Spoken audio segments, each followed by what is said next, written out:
오늘 우리에게 주신 하나님의 말씀은 사사기 16장 28절에서 31절까지의 말씀입니다. 저와 함께 한 절씩 교독하시겠습니다. 삼손이 여호와께 부르짖어 이르되 주 여호와여 구하옵나니 나를 생각하옵소서. 하나님이여 구하옵나니 이번만 나를 강하게 하사 나의 두 눈을 뺀 블레셋 사람들에게 원수를 단번에 갚게 하옵소서 하고, 삼손이 집을 버틴 두 기둥 가운데 하나는 왼손으로 하나는 오른손으로 껴 의지하고, 삼손이 이르되 블레셋 사람과 함께 죽기를 원하노라 하고 힘을 다해 몸을 굽히매 그 집이 곧 무너져 그 안에 있는 모든 방백들과 온 백성에게 덮이니 삼손이 죽을 때에 죽인 자가 살았을 때에 죽인 자보다 더욱 많았더라. 그의 형제와 아버지의 온 집이 다 내려가서 그의 시체를 가지고 올라가서 소라와 에스다올 사이 그의 아버지 마노아의 장지에서 장사하니라. 삼손이 이스라엘의 사사로 20년 동안 지냈더라. 아멘. 하나님의 은혜가 이 시간 하나님을 구하고 하나님께 나아가는 우리 모든 성도님들 가운데 가득하시기를 주님의 이름으로 기원합니다. 오늘 본문 가운데 삼손은 하나님 앞에 이렇게 간구합니다. 주 여호와여 구하옵나니 나를 생각하옵소서. 그가 처해 있는 상황과 그의 어려움 가운데서 하나님을 바라는 이 기도가 우리에게 의미가 되는 것은 이 시간 하나님 앞에 나와서 하나님, 우리의 삶을 생각하시고 우리의 걸음을 인도하시고 우리를 주관하여 주옵소서 말하는 우리의 삶과 맞닿아 있기 때문입니다. 하나님의 은혜가 없이는 내가 지금 이 상황 이때를 어떻게 설 수 없습니다라고 말하는 것이 이 삼손의 이야기와 우리의 삶이 비슷하다라고 하는 것이죠. 비록 오늘의 모습은 블레셋에 잡혀 조롱을 당하는 그런 모습 가운데 놓여 있으나 삼손은 태어나기도 전에 여호와의 사자로부터 나실인 하나님께 드림받았다, 하나님께 속한 자라고 하는 그런 응답을 듣고 태어난 사람입니다.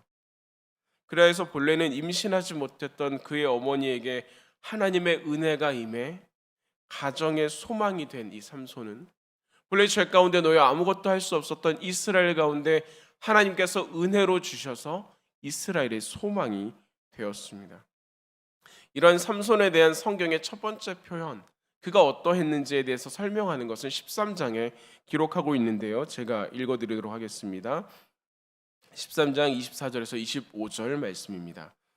그 여인이 아들을 낳음에 그의 이름을 삼손이라 하니라. 그 아이가 자라매 여호와께서 그에게 복을 주시더니 소라와 에스더올 사이 마하네단에서 여호와의 영이 그를 움직이기 시작하였더라. 아멘. 그를 표현하는 성경의 표현 중에 우리가 기억할 만한 것들은 두 가지가 있죠. 여호와께서 그에게 복을 주셨다라고 하는 것입니다.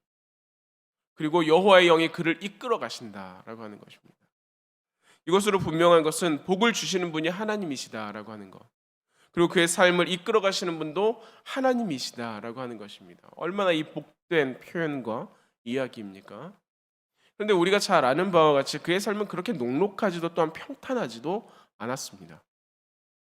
분명히 그의 삶은 하나님께서 복 주시는 복된 삶이고 하나님의 영이 그를 이끌어간다라고 성경은 기록하지만, 우리에게 이것이 복된 삶입니까? 여러분의 삶이 이 삼손과 같이 되기를 바라십니까? 라고 물어봤을 때 우리는 그것이 좋다고 말하거나 내 삶이 그렇게 되기를 바란다라고 대답하기가 쉽지 않다라는 것입니다. 그가 행했던 행동들도 그렇고 그의 행동 가운데 나타났던 일들도 마찬가지입니다. 그러나 그의 모든 일대기를 다 통틀어서 경험할 수 있고 우리가 알 수 있는 것은 그럼에도 불구하고 하나님께서 그를 지키시고 계신다라고 하는 것입니다.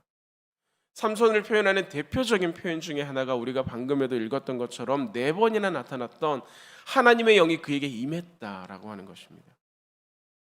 하나님의 영이 그에게 임했다, 무려 4번이나 그에게 나타나는 이 이야기는 그가 처했던 모든 환난과 어려움들 가운데서 탈출할 놀라운 힘과 그런 능력을 그에게 부여했습니다. 하나님의 은혜가 아니면 이길 수 없었던, 하나님의 영의 능력이 아니면 벗어날 수 없었던 그 모든 일들을 하나님께서는 그에게 은혜로 주셔서 하나님의 영이 충만하여 그 자리를 이겨낼 수 있게 하였다라고 하는 것입니다. 하나님께서 도우셔서 사자를 염소 새끼를 찢듯이 찢기도 하였고, 아스글론의 30명과 싸워서 이기기도 했고, 나귀 턱뼈 하나로 블레셋 사람 1000명을 싸워 이기기도 했습니다. 하나님의 영이 임했을 때 삼손은 누구보다 강했고 힘이 셌고 믿을 수 없는 일을 할 수 있었습니다. 하지만 동시에 답답한 것은 하나님의 영이 언제 임하시는지 알 수 없다는 것입니다. 우리가 살아가는 자리에서 하나님의 영이 이렇게 하면 임한다를 우리가 알면 좋겠는데 언제 하나님의 영이 임하시는지를 알 수가 없다는 것이에요. 성경은 하나님의 영이 삼손 가운데 임하시는 때를 갑자기 임하였다, 급하게 임하였다라고 표현합니다. 삼손의 모든 위기 가운데서 이런 일들이 일어났던 것도 아닙니다. 때로는 하나님의 영이 임하지 않아 죽을 위기에 처하기도 하고 삼손이 블레셋에게 잡혔던 그런 일들처럼 말입니다. 때로는 하나님의 영이 임하지 않았다, 아니 그런 표현이 없음에도 불구하고 삼손은 놀라운 힘을 발휘하기도 했습니다. 그 머리카락을 깎기 전에 이렇게 여러 번 묶어놨던 그런 일들, 블레셋이 왔을 때 했던 그의 삼손의 일들 말입니다. 그러다 보니 그의 삶이 진짜로 하나님께서 이끄시는 삶인가? 그의 삶이 복된 삶인가? 그냥 그렇게 살아가는 것은 아닌가? 삼손은 원래 힘이 셌던 사람은 아닌지, 하나님께서 그에게 복을 더하시고 그의 삶을 이끌어 가신다라고 말하지만 하나님이 인도하시는 삶이 왜 이럴까? 무엇이 복된 삶인가라고 하는 질문이 생긴다라고 하는 것입니다. 그러니 이 삼손의 이야기를 쭉 읽어가면서 우리는 하나님 안에서 사는 삶이 어떤 것인가라고 하는 것을 살펴보게 됩니다. 그것을 볼 때 삼손은 먼저 대단한 사람이 아니구나라고 하는 것을 우리가 알아야 합니다. 삼손이 대단하지 않다라고 하는 것. 물론 삼손이 힘이 굉장히 센 사람이었습니다. 하나님의 영이 임한다, 임하지 않는다 그런 표현이 있든지 그리고 없든지 삼손은 보통 사람보다 훨씬 강한 힘으로 많은 문제들을 해결하기도 했습니다. 그러나 그렇다고 해서 그가 대단한 사람인가 이것을 증명하는 것은 안 됩니다. 하나님의 영이 임했다라는 표현이 없어도 놀라운 힘을 발휘했던 이 삼손에 대해서 그렇기 때문에 삼손은 원래 힘이 세고 원래 대단한 사람이고 놀라운 사람이야 라고 하는 것을 증명할 수 없다라고 하는 것, 도리어 날마다 하나님의 은혜가 그를 이끌어갔다라고 하는 것을 발견하게 되는 것은 그의 힘이 블레셋 여인 들릴라에 의해서 머리카락, 그것도 전체가 아니라 단 7가닥을 밀렸을 때 그의 놀라운 힘은 사라져버리고 없었습니다. 그가 본래 힘이 셌다, 그가 본래 이건 모든 것을 할 수 있었다 그랬다면 그 7가닥이 문제였겠습니까? 그러나 이 7가닥이 밀리고 나서 이 삼손의 힘은 성문을 들어서 산 위를 달리고 여우 300마리를 손쉽게 잡고 낙타 턱뼈로 1000명을 이기던 그 삼손의 힘은 찾아볼 수가 없는 것입니다. 그의 힘은 모두 사라져버리고 블레셋 사람들에게 잡혀서 당연히 이제는 모든 머리가 다 깎여지고 그의 두 눈이 뽑힌 채로 그들의 맷돌을 돌리며 사람들에게 조롱거리가 되는 것이 삼손의 모습이었습니다. 잘라낸 7가닥이 문제입니까? 아니요, 하나님의 은혜가 그를 떠났을 때 나타난 결과입니다. 다시 말하면 그동안의 모든 괴력으로 행했던 삼손의 일들, 그래서 이것은 너무나 당연하게 내 힘처럼 여겼던 것들, 너무나 당연하게 우리 삶 가운데 할 수 있어 라고 여겼던 그 모든 것들 또한 하나님께서 그와 함께 하시기에 주어졌던 은혜였다.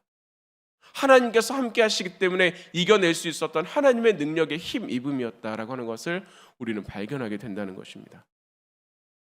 이 하나님의 은혜는 그가 아주 어렸을 때, 아니 아무것도 할 수 없었던 어머니의 뱃속에 있을 때부터 주신 하나님의 은혜입니다. 그렇기 때문에 이 모든 것의 시작은 하나님께서 그를 복되게 하셨다라고 하는 13장의 말씀과 같이 하나님으로부터 나타난 은혜임을 기억해야 합니다. 하나님께서는 우리가 무엇을 행했기 때문이 아니라 우리가 아직 죄인 되었을 때 우리를 위하여 죽으신, 그리하여 하나님의 자녀 삼아 주신 그 하나님의 사랑을 확증하여 주신 그것과 같이 삼손에게 주신 은혜 역시 거저 주신 하나님의 은혜라 하는 것입니다. 그 안에서 어떻게 살아가는가, 이것이 중요하겠죠. 그래서 어떤 사람들은 혹은 행함이 우리의 은혜, 우리의 복의 은혜가 이유가 되지 않는 것이 아닌가라고 여기서 마음대로 살아가도 된다라고 여기기도 합니다. 그러나 징계가 없으면 사생자라는 말씀과 같이, 또한 삼손이 하나님과의 관계가 끊어졌을 때 주어졌던 어려움과 환난과 같이 하나님 앞에서 잘못 살아가는 것에 대한 하나님의 징계는 분명히 있는 것을 우리는 기억할 필요도 있습니다. 하지만 그것보다 먼저 우리가 하나님 안에서, 하나님의 은혜 안에서 우리가 살아가고 있음을 기억해야 됩니다. 너무나 자연스럽게 내가 알아서 하고 있는 것처럼 여겨지는 그 모든 것들, 하나님의 특별한 은혜가 임해야 할 수 있다라고 여겨지는 것이 아닌 내가 살아가면서 할 수 있었던 모든 것들, 그 또한 하나님께서 주신 은혜로 우리가 살아가고 있는 것이구나. 그것을 기억해야 한다는 것입니다. 그러니 하나님 안에 머물러 감이 복이 되는 것이죠.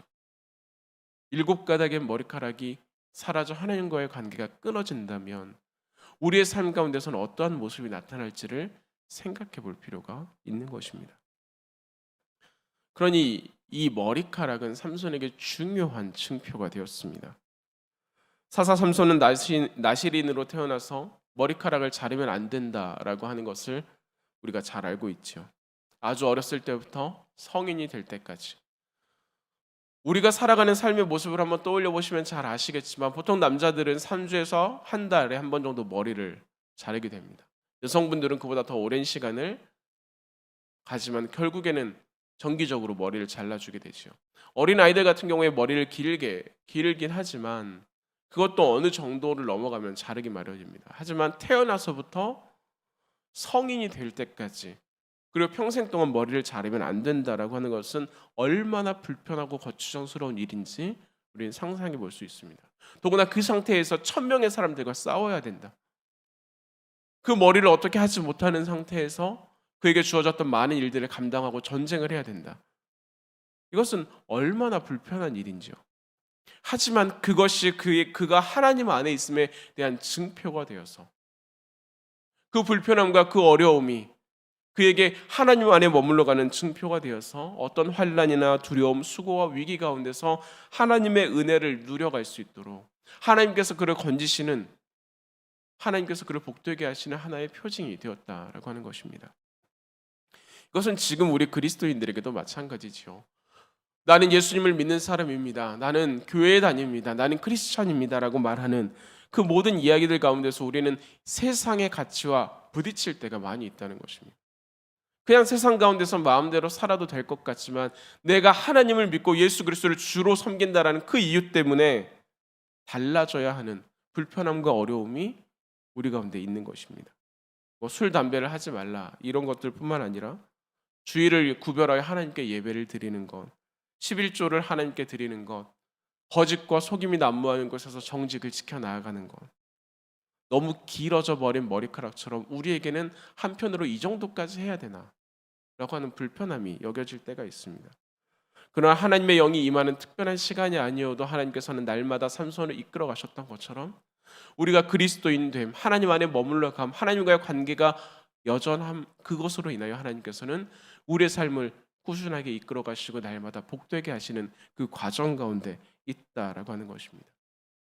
그 하나님께서 우리를 지금 이끌어 가시고 우리의 삶 가운데서 어려움을 능히 이겨낼 수 있도록 도우신다라고 하는 것입니다. 그런 하나님의 일하심은 오늘의 본문 가운데서 우리가 발견할 수 있듯이 모든 것을 잃어버린 순간에도 동일하게 나타납니다. 우리가 하나님께 무엇을 해드리지 못하는 때, 두 눈이 뽑혀지고 사람들의 조롱과 비난 가운데 벌겨벗겨져 동물원의 원숭이처럼 서 있는 삼손, 그가 그렇게 된 것은 아까 이야기한 것처럼 힘이 없어서가 아니라 하나님을 잃어버렸기 때문입니다. 블레셋은 이제 그의 비밀을 다 알았기 때문에 더 이상 그를 그저 내버려 두지 않습니다. 하나님과의 약속인 머리카락을 잘라버리면, 하나님과의 관계가 끊어지면 그의 힘도 잃어버리기 때문에 그를 더 이상 두려워하지도 않습니다. 그러나 우리가 비록 연약할 때에도, 우리가 하나님과 멀어지며 더 이상 할 수 있는 것이 없다고 여길 그때에도 하나님은 여전히 우리에게 관심을 두시고 우리를 향하여 하나님의 은혜를 부어주심은 그의 머리가 다시 자라기 시작하였더라라고 말하는 성경의 표현을 통해 우리는 확인할 수 있습니다. 그리고 이제는 전과 같이 모든 것을 할 수 없는 그때이지만 하나님께 나아가는 그 삼손의 간구함, 하나님을 구할 때 그 벌거벗겨진 채 블레셋의 두 기둥 사이에 서서 한 손은 이쪽 기둥에, 한 손은 저쪽 기둥에 대고 하나님의 은혜를 구할 때 하나님께서는 그의 간구에 응답하셨던 것입니다. 그 결과 오늘 성경은 그가 살아가면서 물리쳤던 모든 블레셋 사람들보다 그날에 하나님을 구하여 하나님의 은혜가 임했던 그날에 물리쳤던 사람의 숫자가 훨씬 많았다라고 이야기합니다. 이 구절은 우리로 하여금 기도하게 하는 힘이 됩니다. 하나님의 은혜로 우리의 삶에 기쁨과 감사가 충만할 때도 있지만 고난과 역경은 여전하고 아무것도 할 수 없는 절망에 놓일 때가 많이 있습니다. 또한 우리의 상황이 벌거벗겨지고 두 눈이 뽑혀진 삼손과 같이 여겨질 때가 있어서 이제 내가 하나님 앞에 나갈 염치가 없고 이제 하나님은 나와 함께하지 않으신다라고 여겨질 때도 있습니다. 그러나 그때에도 삼손의 머리카락을 자라게 하신 그 하나님께서는, 그러나 그때에도 하나님을 찾는 삼손의 기도에 응답하셨던 하나님께서는 우리가 우리의 자리 가운데서 하나님을 향한 부르짖음에, 그곳에서 찾는 우리의 간절함에 여전히 귀 기울이고 계시고 응답하신다라고 하는 사실입니다. 그 하나님의 일하심이 블레셋의 신당을 무너뜨리고 하나님을 조롱하는 모든 대적들을 물리쳤습니다. 그 하나님의 일하심이 우리의 기도를 통하여 우리의 삶 가운데 나타난 환난과 두려움을 이기게 하시고 하나님 안에서 더욱 강건하게 하심을 약속하시는 것입니다. 그렇기 때문에 우리가 오늘 구할 것은 하나님, 우리가 삼손과 같은 힘을 주십시오. 솔로몬과 같은 지혜를 주십시오. 하나님, 우리가 놀라운 기적을 할 수 있는 무엇인가를 주십시오가 아니라 하나님, 내 삶이 하나님 안에 온전히 머물러 갈 수 있게, 하나님, 제가 하나님과의 관계가 끊어지지 않도록 저를 향한 하나님의 은혜를 주십시오. 이것을 구해야 합니다. 하나님과의 관계가 여전하고 하나님께서 우리를 이끌어 가실 때 우리는 우리의 삶 가운데 주어진 일들을 이겨나갈 수 있는 것입니다. 그리스도인들에게는 내 앞에 문제가 있다라고 하는 그 사실이 어려움이 아니라 하나님과의 관계가 끊어짐이 어려움이기 때문입니다.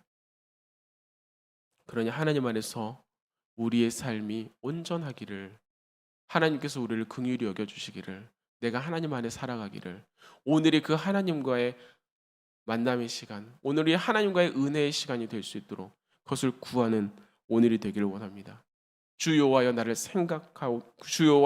구하옵나니 나를 생각하옵소서 했던 이 삼손의 기도와 같이 오늘 우리의 어려움을 이기시는 하나님의 은혜, 그것을 구하여서 오늘이 하나님의 역사와 하나님의 능력을 경험하는 귀하고 복된 날 되시기를 주님의 이름으로 기원합니다.